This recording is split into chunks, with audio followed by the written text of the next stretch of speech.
ओम शांति। ओम शांति। कल सभी ने बाबा से मिलन मनाया, भूल गए?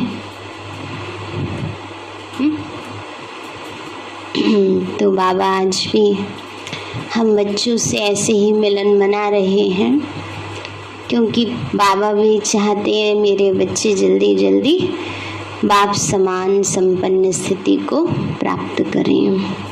और होमवर्क क्या दिया बाबा ने?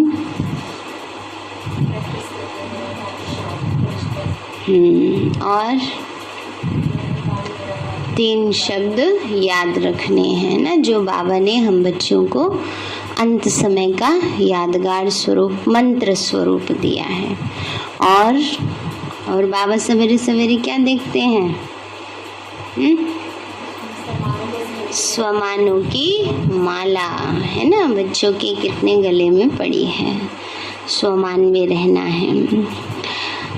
चलो, आज प्यारे बाबा के 11 तारीख के महावाक्य हैं। बाबा बोले, मीठे बच्चे, योग अग्नि से पापों को भस्म कर संपूर्ण सतो प्रधान बनना है। योग अग्नि से पापों को भस्म कर संपूर्ण सतो प्रधान बनना है। कोई भी पाप कर्म नहीं करना है। प्रश्न है, सतयुग में ऊंच पद किस आधार पर मिलता है और यहाँ का कौन सा कायदा सबको सुनाओ। तो बाबा बोले, सतयुग में पवित्रता के आधार पर ऊंचा पद मिलता है।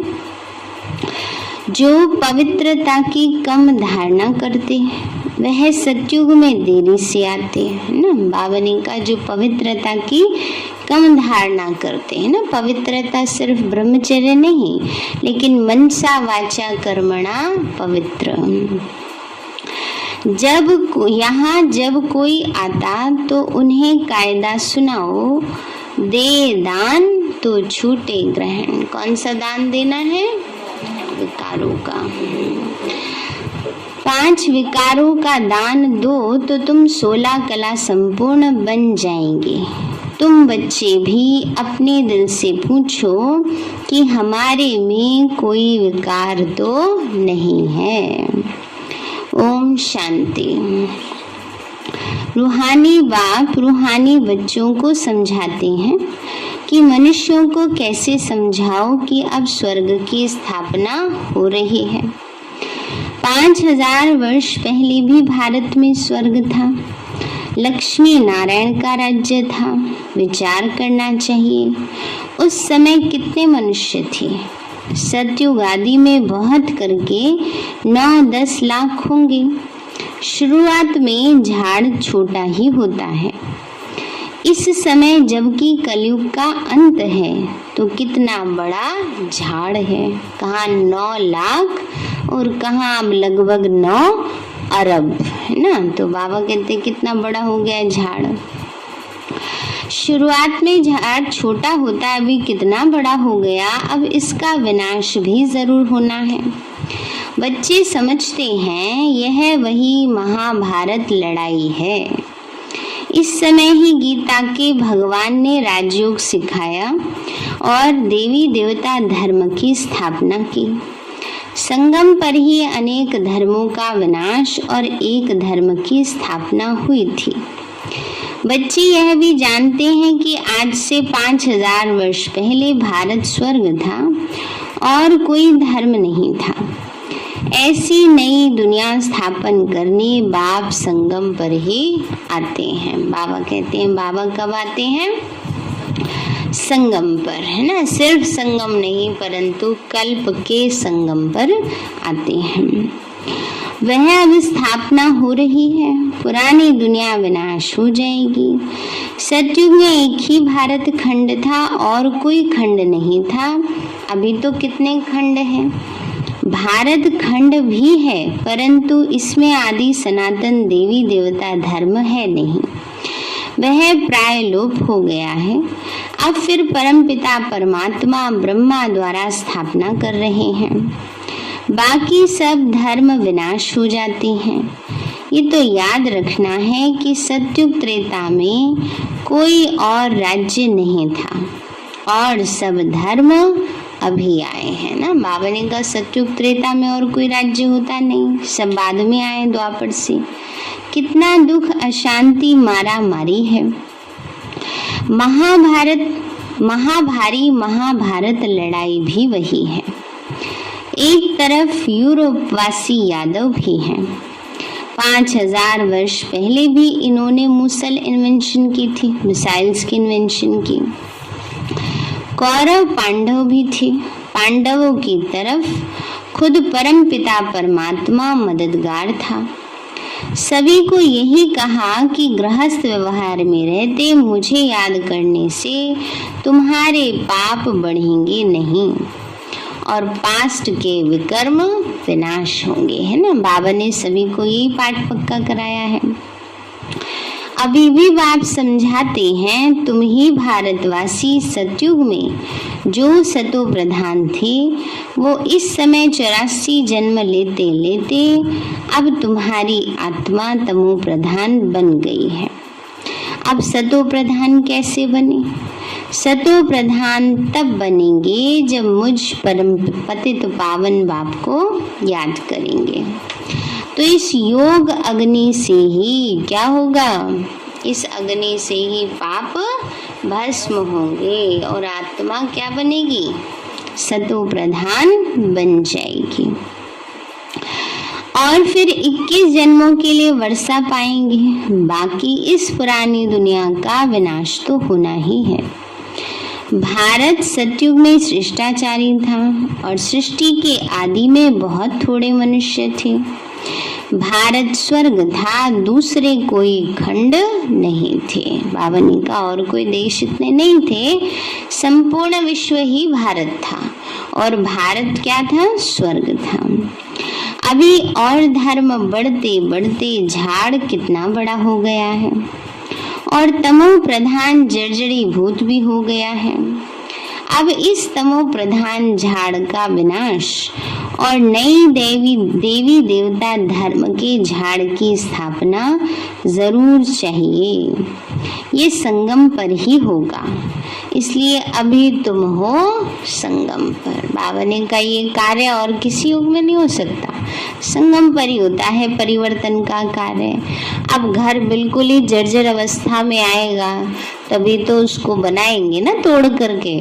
अब कोई अच्छा खासा बढ़िया है मकान ना, उसको तोड़ ताड़ करके कोई दोबारा बनाए तो कहेंगे ना देखो इनके पास पैसा फालतू आ रहा है अच्छे खासे मकान को तोड़ दिया ना।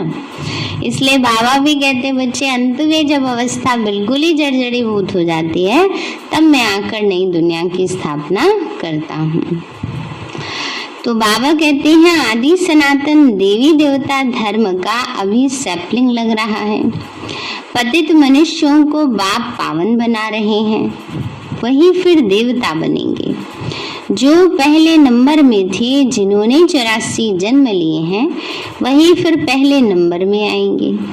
सबसे पहले देवी देवताओं का पाठ था, वही पहले बिछड़े हैं, फिर उन्हों का ही पाठ होना चाहिए। सतयुग में है ही सर्वगुण संपन्न। अभी है विशेष वर्ल्ड, रात दिन का फर्क है। अभी विशेष वर्ल्ड को वाइसलेस वर्ल्ड कौन बनाए? बाबा कहते हैं इस विकारी दुनिया को निर्विकारी कौन बनाए? पुकारते भी हैं हे पतित पावनाओ, अभी वो आया है। बाबा कहते हैं हम तुमको वाइसलेस बना रहे हैं, निर्विकारी बना रहे हैं। इस विशेष दुनिया के विनाश के लिए लड़ाई लगनी ही है। बाबा कहते हैं कैसे निर्विकारी बनेगी दुनिया? अब उसकी सफाई होनी चाहिए। विनाश के नाम से कोई डर जाते हैं, कोई तो कहते हैं बाबा तो सारी चीजें तो अच्छी बताते हैं, बस एक विनाश ही जो है ऐसी बात क्यों बता देते हैं? अब अंधेरा है, उसको विनाश होगा तभी तो रोशनी आएगी ना। इसलिए कोई विनाश कोई खराब शब्द नहीं है, लेकिन ये परिवर्तन की बात है ना, अच्छी सफाई की बात है। तो अब वो कहते हैं एक मत कैसे हो, क्योंकि अभी अनेक मतें हैं। अनेक इतने मत मतांतरों के अंदर एक धर्म की मत कौन स्थापन करे। बाप समझाते हैं अभी एक मत की स्थापना हो रही है, बाकी सब विनाश हो जाएंगे। आदि सनातन देवी देवता धर्म वाले जो पावन थे वही फिर 84 जन्म भोग पतित बने हैं। फिर बाप आकर भारतवासियों को फिर से स्वर्ग का वर्षा दे रहे हैं, अर्थात असुर से देवता बना रहे हैं। तुम किसी को भी समझा सकते हो कि बाप कहते हैं मुझे याद करो तो तुम पतित से पावन बन जाएंगे। अब तुम ज्ञान चिता पर बैठो। कहाँ बैठे हैं सभी? ज्ञान चिता पर, है ना। ज्ञान सुन रहे हैं ना, तो ये क्या है? जैसे ज्ञान चिता है, ये वो चिता है जो सारी चिंताएं दूर कर देती है, और वो चिंता जो होती है वो चिता तक ले जाती है ना। बाबा कहते हैं बच्चे, चिता पर बैठने से तुम पावन बन जाएंगे। फिर द्वापर में रावण राज्य होने के कारण काम चिता पर बैठते बैठते भ्रष्टाचारी दुनिया बन गई। आज से 5000 वर्ष पहले देवी देवता थे, थोड़े मनुष्य थे, अभी तो कितने आसुरी बन पड़े हैं। और धर्म भी ऐड हो झाड़ बड़ा हो गया है। कितना बड़ा हो गया, कितना विस्तार को पा गया है। बाप समझाते हैं झाड़ जर्जरीभूत हो गया है, अब फिर मुझे एक मत का राज्य स्थापन करना है। भारतवासी कहते भी हैं एक धर्म में एक मत हो। यह भारतवासी भूल गए हैं कि सतयुग में एक ही धर्म था। यहाँ तो अनेक धर्म हैं। और कैसे होता है वो? जब एक बाबा की श्रीमत पर चलते हैं। कल की जो सवेरे वाली मुरली थी सारी इसी बात पर थी ना, जो बाबा ने दादियों का मिसाल दिया। एक दूसरे को रिगार्ड देना, उनकी बात का मान रखना और सदा हान जी का पाठ पक्का करना। तो विचार भिन्न होते भी कभी टकराव नहीं हुआ। स्वभाव संस्कार तो भिन्न होंगे ना सबके, एक जैसे तो हो नहीं सकते हैं, लेकिन जब रिगार्ड एक दूसरे को देते हैं तो उनकी बात का मान भी रखा जाता है ना। तो इसलिए सदा हां जी किया। तो यह भारतवासी भूल गए हैं ना, वही फिर संस्कार लेकर आत्माएं सतयुग में जाएंगी, तभी तो एक धर्म एक मत होगी ना। यहाँ तो अनेक धर्म हैं। अब बाप आकर फिर से एक धर्म स्थापन कर रहे हैं। तुम बच्चे राजयोग सीख रहे हो, जरूर भगवान ही राजयोग सिखाएंगे, यह किसी को भी पता नहीं है। प्रदर्शनी का उद्घाटन जब कोई करने आते हैं तो उनको भी समझाना चाहिए, तुम किसका उद्घाटन करते हो। बाप इस भारत को स्वर्ग बना रहे हैं, बाकी नरकवासी सब विनाश हो जाएंगे। विनाश के पहले जिनको बाप से वर्षा लेना है तो आकर समझें। यह बीके का जो आश्रम है ये है क्वारंटाइन क्लास। बाबा कहते हैं क्या है सेंटर्स हमारे। पहले तो कोई क्वारंटाइन का मतलब भी नहीं जानता होगा, लेकिन कोरोना ने सबको समझा दिया है ना। यहाँ 7 रोज का क्लास करना है ताकि 5 विकार निकल जाएं। देवताओं में यह 5 विकार होते नहीं। अब यहाँ 5 विकारों का दान देना है, तब ग्रहण छूटेगा।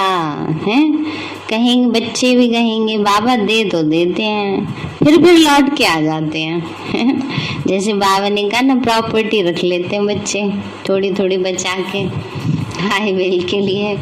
तो बाबा ने कहा बच्चे तब ग्रहण छूटेगा, दे दान तो छूटे ग्रहण। आई विल एक्चुअल में है इविल टाइम्स ना, उसको बाबा आई विल कहते हैं। खराब समय जिसको कहते हैं ना, कभी ऐसा मुसीबत का समय पड़े तो बाबा कहते हैं अभी तो कोई कला ही नहीं रही है, तो दे दान तो छूटे ग्रहण, फिर तुम 16 कला संपूर्ण बन जाएंगे। भारत सतयुग में 16 कला संपूर्ण था, अभी तो कोई कला ही नहीं रही। अब तो सब कंगाल बन पड़े। कोई ओपनिंग करने आते हैं, बोलो यहाँ का कायदा है। बाबा कहते 5 विकारों का दान दो तो छूटे ग्रहण। तुम 16 कला संपूर्ण देवता बन जाएंगे, पवित्रता अनुसार पद पाएंगे। बाकी अगर कुछ न कुछ कला कम रह गई तो जन्म भी देरी से लेंगे। विकारों का दान देना तो अच्छा है ना, चंद्रमा को ग्रहण लगता है तो आगे ब्राह्मण लोग दान लेते थे, अभी तो ब्राह्मण बड़े आदमी हो गए हैं। गरीब लोग तो बेचारे भीख मांगते रहते हैं, पुराने कपड़े आदि भी लेते रहते हैं। वास्तव में ब्राह्मण पुराने कपड़े नहीं लेते, शुद्ध होते हैं ना, तो किसी का भी पहना हुआ पहन नहीं सकते थे। तो इसलिए बाबा कहते हैं लेकिन अभी तो स्थितियां ही सबकी बदल गई हैं, दुनिया में इतनी दरिद्रता आ गई है। बाबा कहते हैं बच्चे अभी ब्राह्मण, पहले तो ब्राह्मण लोग पुराने कपड़े, गरीब लोग तो बेचारे भीख मांगते रहते, पुराने कपड़े आदि भी लेते रहते। वास्तव में ब्राह्मण पुराने कपड़े नहीं लेते, उन्हों को तो नया ही दिया जाता है। तो अब तुम समझाते हो भारत 16 कला संपूर्ण था, अब आयरन एज हो गया है, 5 विकारों का ग्रहण लगा हुआ है, सब पर क्या हो गया है, 5 विकारों का ग्रहण लग गया है। अभी तुम जो 5 विकारों का दान दे, यह अंतिम जन्म पवित्र रहेंगे तो नई दुनिया के मालिक बनेंगे। स्वर्ग में बहुत थोड़े थे, पीछे वृद्धि को पाया, अब तो विनाश भी कहाँ है, सामने खड़ा है। बाबा कहते 5 विकारों का दान दो तो ग्रहण, कितनी बार रिपीट की बाबा ने बात, दान दे दो 5 विकारों का। फिर कहते हैं बाबा दान दे देते हैं फिर आ जाते हैं, क्या करें, बड़ी समस्या। दान देने के बाद पहले तप किया जाता है तब दान होता है, ये भी बात होती है। व्रत करते हैं उसके बाद उद्यापन करते हैं, है ना, व्रत करने से जब बल आता है तभी उद्यापन करने की शक्ति आती है। तो बाबा भी हम बच्चों को कहते हैं अगर कोई दान देना है, कोई पुराना संस्कार, उसके लिए पहले किसकी जरूरत है, तपस्या की। तपस्या करो फिर अपने आप ही वो छूट जाएगा, क्योंकि उस चीज से लगाव इतना है, चाहे पुराना संस्कार ही है, खराब ही चीज है, पर उससे लगाव कितना है। तब करेंगे तब उस लगाव से मुक्त होंगे और वो संस्कार सहज ही छूट जाएगा। तो बाबा कहते हैं, इसलिए क्या है, बाबा भी कहते हैं त्याग, तपस्या और सेवा, 3 बातें हैं। तो बाबा कहते बच्चे दान दो तो ग्रहण छूट जाएगा, अब तुमको शिष्टाचारी बन स्वर्ग का सूर्यवंशी राज्य लेना है तो भ्रष्टाचार को छोड़ना पड़ेगा। 5 विकारों का दान दो, अपने दिल से पूछो हम सर्वगुण संपन्न संपूर्ण निर्विकारी बने हैं। नारद का मिसाल है ना, एक भी विकार होगा तो लक्ष्मी को वर कैसे सकेंगे, और सारी क्वालिफिकेशन थी, शक्ल अच्छी नहीं थी शक्ल बंदर जैसी बन गई थी, कैसे लक्ष्मी को वरेंगे। कोशिश करते रहो, यहाँ शक्ल की बात नहीं है, यहाँ तो गुणों की धारणा की बात है। कोशिश करते रहो, खाद को आग लगाते रहो। हाँ, कई विकार दिखाए उसमें, चंचलता भी थी और उसको अहम आ गया था कि मैं तो सारा टाइम ही नारायण की उसमें रहता हूँ, उसको अहम आ गया था। तो उसके अहम को, और मेरे जैसा ब्रह्मचारी कोई नहीं, उसके अहम को तोड़ने के लिए फिर ये माया जाल रचा गया। तो बाबा भी कहते हैं बच्चे पूरी खाद को क्या करो, आग लगाते रहो। मना आत्मा में जो विकारों की खाद पड़ गई है उसको योग अग्नि से भस्म करते रहो। सोना जब गलाते हैं, गलते गलते यदि आग ठंडी हो जाती है तो खाद निकलती नहीं है, इसलिए पूरी आग में गलाते हैं। फिर जब देखते हैं किचड़ा अलग हो गया तब कार्ब में डालते हैं। तो बाप अब खुद कहते कोई भी विकार में मत जाओ, तीव्र वेग से पुरुषार्थ करो, पहले तो पवित्रता की प्रतिज्ञा करो। बाबा आप पावन बनाने आए हो, हम कभी विकार में नहीं जाएंगे, देही अभिमानी बनना है। बाप हम आत्माओं को समझाते हैं, वह सुप्रीम आत्मा है, तुम जानते हो हम पतित हैं। आत्मा में ही संस्कार रहते, मैं तुम्हारा बाप, तुम आत्माओं से बात करता हूँ। बाबा क्या कह रहे हैं बच्चे? आत्मा से बात कर रहे हैं बाबा, और आत्मा समझ के नहीं बैठे होंगे हैं तो ऊपर ऊपर से चली जाएंगी बातें सारी, है ना। इसलिए अपने आप को आत्मा निश्चय करके बाबा की मुरली सुननी है। ऐसा कोई नहीं कह सकता मैं तुम्हारा बाप परमात्मा हूँ, मैं आया हूँ पावन बनाने। तुम पहले पहले सतो प्रधान थे, फिर सतो रजो तमो में आए, तमो प्रधान बने हो। इस समय 5 तत्व भी तमो प्रधान हैं, इसलिए दुख देते हैं। हर चीज दुख देती है ना। इस समय क्या हो रहा है, हर चीज दुख दे रही है। हवा में इतना सा वायरस, इतना सा जो दिखाई भी नहीं देता, और उसने देखो कितना दुखी कर दिया सबको सुना भी नहीं, है ना। तो बाबा ने कहा हर चीज आज दुख देती है। यही तत्व जब सतो प्रधान होते हैं तब सुख देता है। उसका नाम है सुखधाम, ये है दुखधाम।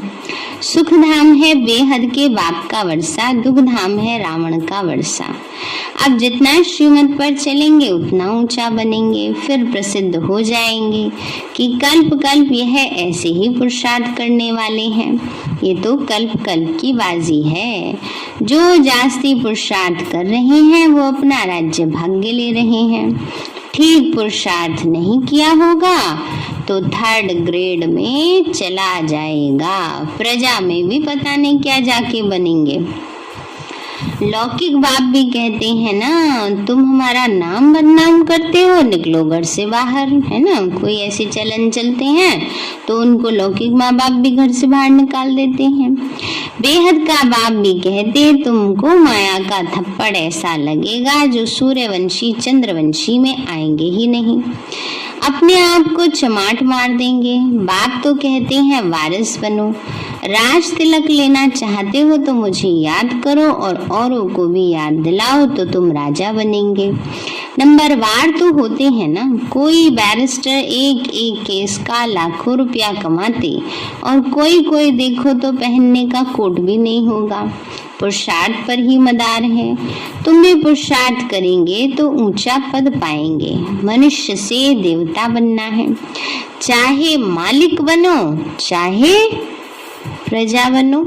सारी सीट खाली है, जहाँ भी बैठना चाहो बैठ जाओ, पुरुषार्थ पर है सारा मदार। प्रजा में भी नौकर चाकर बनेंगे। स्टूडेंट की चलन से टीचर समझ जाते हैं। वंडर ये है जो पहले वाले से पिछाड़े वाले तीखे चले जाते हैं, क्योंकि अभी दिन प्रतिदिन रिफाइन पॉइंट्स मिलती रहती हैं।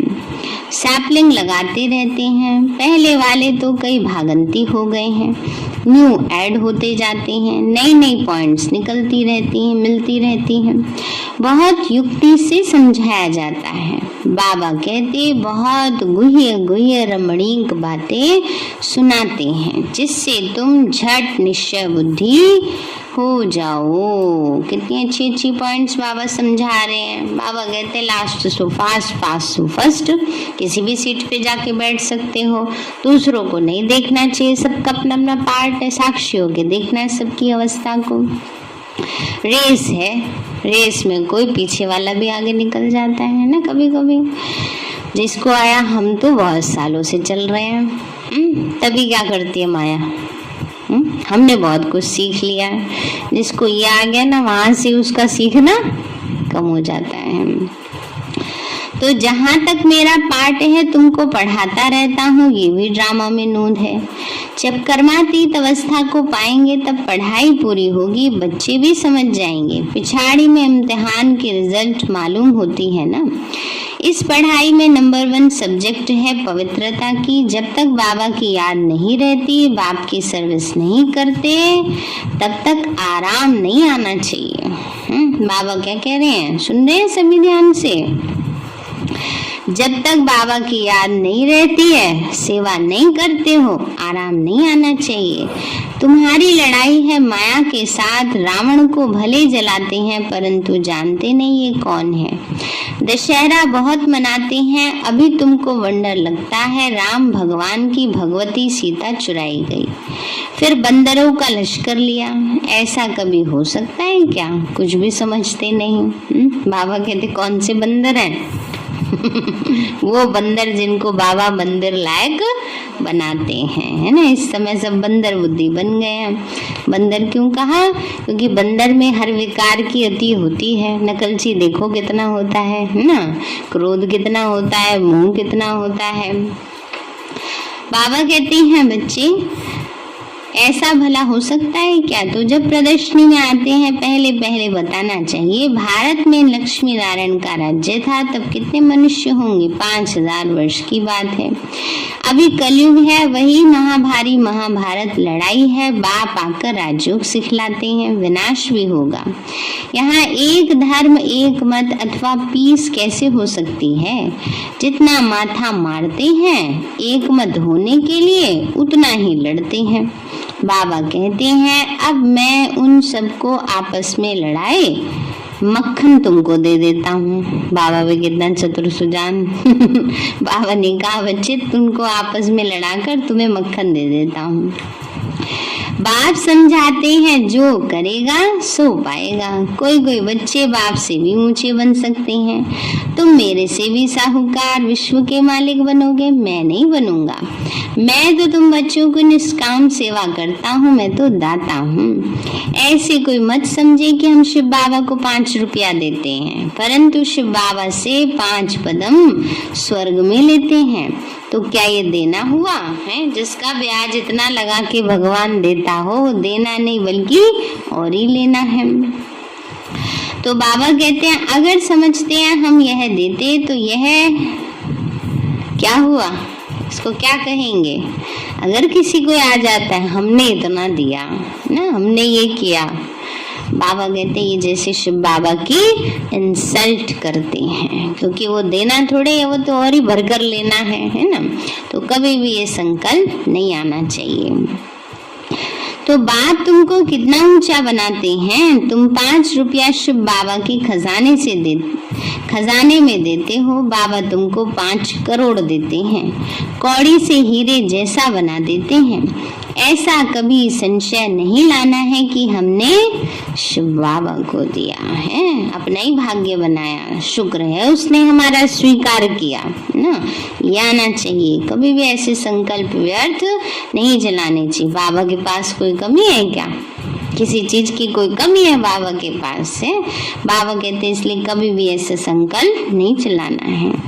ऐसे कभी संशय नहीं लाना है कि हमने शिव बाबा को दिया है, कितना भोलानाथ है। ये कभी ख्याल भी नहीं आना चाहिए हम बाबा को देते हैं, नहीं।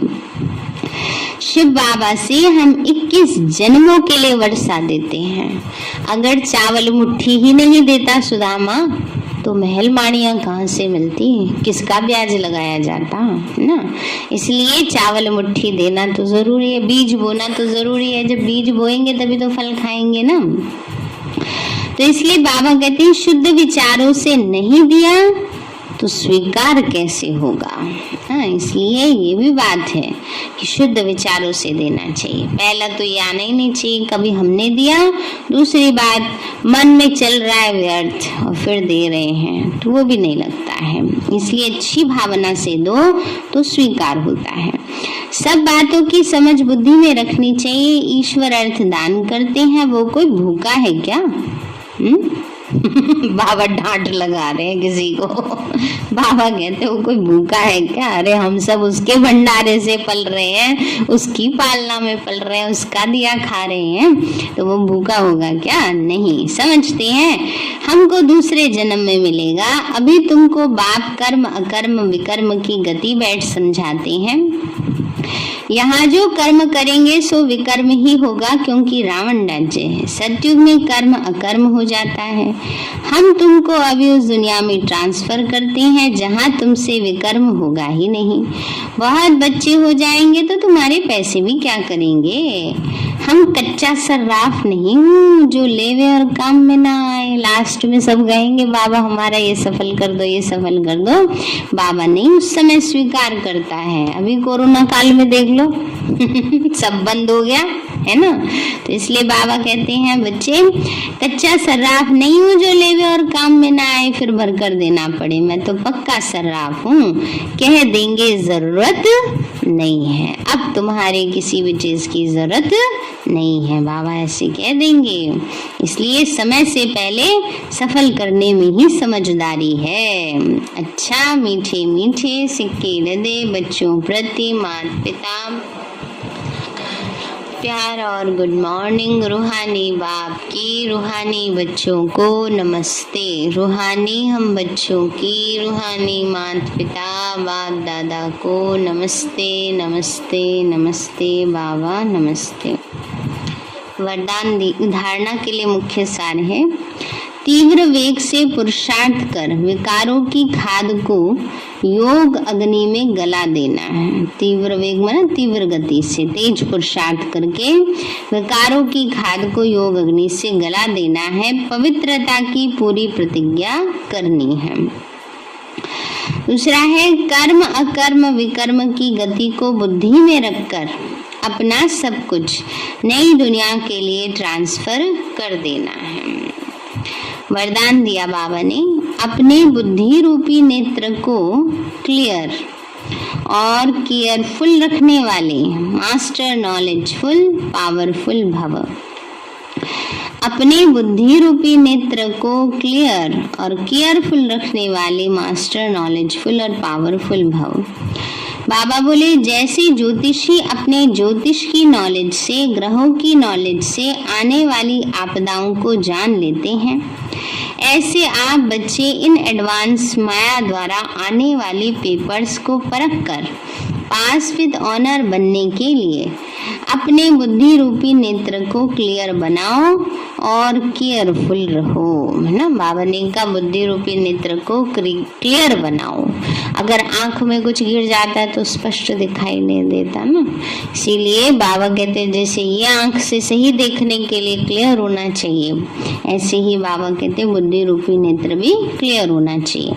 और हर बात में क्या रहना है, केयरफुल माना सावधान। दिन प्रतिदिन याद की व साइलेंस की शक्ति को बढ़ाओ तो पहले से ही मालूम पड़ेगा कि आज कुछ होने वाला है। मास्टर नॉलेजफुल पावरफुल बनो तो कभी हार नहीं हो सकती। स्लोगन है पवित्रता ही नवीनता है और यही ज्ञान का फाउंडेशन है। पवित्रता ही नवीनता है और यही ज्ञान का फाउंडेशन है ना। नई बात तो बाबा ने प्योरिटी की ही सिखाई ना। सार है मीठे बच्चे योग अग्नि से पापों को भस्म कर संपूर्ण सतो प्रधान बनना है, कोई भी पाप कर्म नहीं करना है। प्रश्न है सतयुग में ऊंचे पद किस आधार पर मिलता है, यहाँ का कौन सा कायदा सबको सुनाओ। बाबा बोले सतयुग में पवित्रता के आधार पर ऊंचा पद मिलता है। जो पवित्रता की कम धारणा करते वो सतयुग में देरी से आते और पद भी कम पाते। यहाँ जब कोई आता है तो उन्हें कायदा सुनाओ। दे दान तो छूटे ग्रहण, 5 विकारों का दान दो तो तुम 16 कला संपूर्ण बन जाएंगे। तुम बच्चे भी अपने दिल से पूछो हमारे में कोई विकार तो नहीं है। अच्छा ओम शांति। मीठे बाबा आपने हमें सब कुछ दिया, आपका पदम गुणाबार शुक्रिया। प्यारे बाबा आप हमें ज्ञान गुण शक्तियों वरदानों और सद्बुद्धि से भरपूर करते हो, आपका बार बार शुक्रिया। मीठे बाबा आपने मुझ आत्मा को इस सेवा स्थान को विश्व की सर्वात्माओं को निर्विघ्न बनाया, आपका बार बार शुक्रिया। प्रकृति के 5 तत्वों का भी शुक्रिया। साइंस के साधनों का भी शुक्रिया, लौकिक अलौकिक परिवार का भी शुक्रिया, हे तन तुम्हारा भी शुक्रिया, विश्व की सर्वात्माओं का और ब्रह्मांड की सारी शक्तियों का सब प्रकार का सहयोग देने के लिए शुक्रिया।